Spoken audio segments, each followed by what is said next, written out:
కానీ ఆ బడ్జెట్ సెషన్లో ఎంతో మంది ఎన్నో ప్రశ్నలు అడిగినారు. ఈ రాష్ట్రానికి ఎంత వచ్చింది, మా రాష్ట్రానికి ఎంత వచ్చింది, ఆ రాష్ట్రానికి. ప్రతి రంగంలో తెలంగాణకు వచ్చినంత వేరే రాష్ట్రాలకు రాలేదు. కొన్ని సందర్భాలలో యూపీ, గుజరాత్కు కూడా రాలేదు.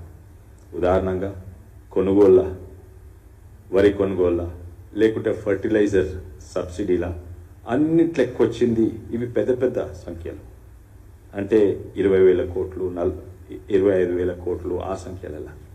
అక్కడి నుంచి చిన్న చిన్న అంశాలు, వర్కింగ్ ఉమెన్స్ హాస్టల్స్కు యూపీకి ఎంత ఇచ్చింది, మహారాష్ట్రకి ఎంత ఇచ్చింది, తెలంగాణకు, ఆంధ్రాకు, అందులో కూడా చిన్న చిన్న విషయాలలో కూడా అన్నిట్లో ఎక్కువ వచ్చినాయి మన తెలంగాణకు.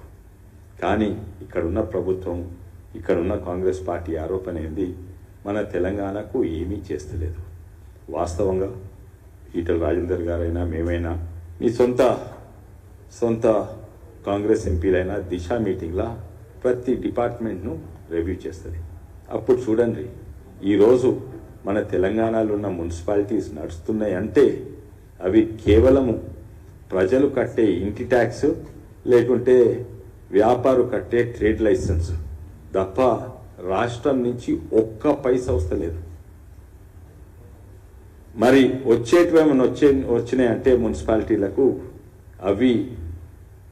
అవి అమృత్ స్కీమ్ కింద ఫైనాన్స్ కమిషన్ పేరు మీద మా వికారాబాద్ మున్సిపాలిటీకి 9 కోట్లు ప్రజలు ట్యాక్స్ కడితే ఒక్క పైసా 2 ఏళ్ల సంది. ఇప్పుడున్న కాంగ్రెస్ ప్రభుత్వం, అంతకు ముందున్న టీఆర్ఎస్ ప్రభుత్వం ఒక్క పైసా లేదు. వాళ్ళు 9 కోట్లు అయితే కనీసం మ్యాచింగ్ గ్రాంట్స్ అనే దానికంటే ఎక్కువ 9 కోట్లు ఇవ్వాలి.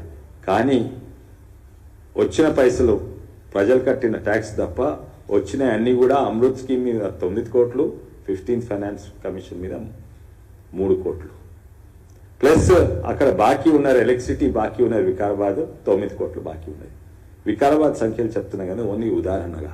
తెలంగాణలో ఉన్న ప్రతి మున్సిపాలిటీ ఈరోజు నడుస్తుందంటే కేంద్ర ప్రభుత్వం పైసల వల్లనే నడుస్తుంది.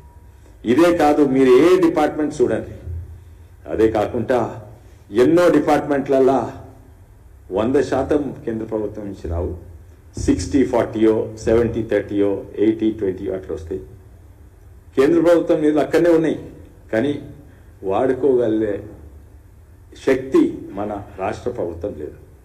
తప్పు ఎవరిదో నాకు తెలియదు. తప్పు ఇప్పుడున్న ప్రభుత్వమా, లేకుంటే అంతకు ముందున్న టీఆర్ఎస్ ప్రభుత్వం రాష్ట్రాన్ని దివాలా చేసిపోయిందా తెలియదు. కానీ ఈరోజు తెలంగాణ నడుస్తుందంటే కేవలము సెంట్రల్ గవర్నమెంట్ నిధుల వల్లనే. కానీ ఉల్టా ఆరోపణ కేంద్రం ఏం చేస్తలేని, అది తప్పు.